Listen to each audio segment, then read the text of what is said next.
Good afternoon. A post-mortem is due to get underway today on human remains found on a site in Donabate in North County Dublin, which are believed to be those of Daniel Aruebose. The young boy had been missing for 4 years and the remains were removed from the site last night. Well, our news correspondent Richard Chambers is at Garda headquarters for us this lunchtime and joins us now. So Richard, the post-mortem and the attempt to try to establish a cause of death here, they're going to take some time. Yeah, that's right, Colette, and there's a couple of reasons for that which we'll get through, the chief amongst which is the complexity, the intricacy of this investigation. The major substantive work has now concluded at the search site in Donabate. That has been painstaking work over the last almost 3 weeks now by Gardaí, who wanted to make sure that anything in that area of wasteland that could help them to establish what happened to little Daniel was found. And now yesterday, or today I should say, as you say, a post-mortem examination is going to be carried out. Yesterday, state pathologists Dr. Heidi Ockers and Yvonne McCartney attended the scene.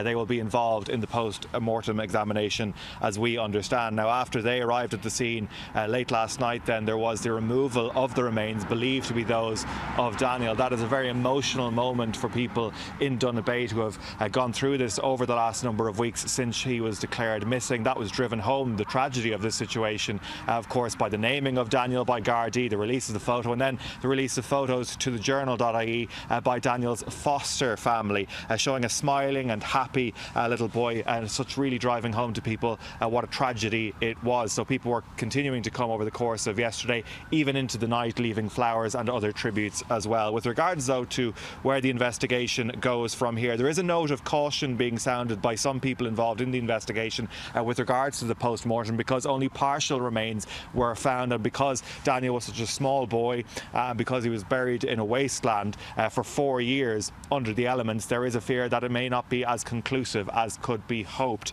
So that is something which is worth bearing in mind. But the investigation is going to move forward from here. Interviews are going to be taking place. Of course, there has been the cooperation thus far from both of Daniel's parents, both in person and remotely. Of course, his father not currently in the country, but they are trying, of course, to establish where this investigation does go from here. If the post-mortem goes well and it is provided conclusive, they could establish whether or not Daniel died in his sleep through natural causes, whether it was an accidental death or whether there was something else at play. So inquiries, though, are also continuing around the town of Donabate, particularly around the Gallery apartments where Daniel lived from 2017 over the course of 2019 and beyond is when they're focusing their investigations there.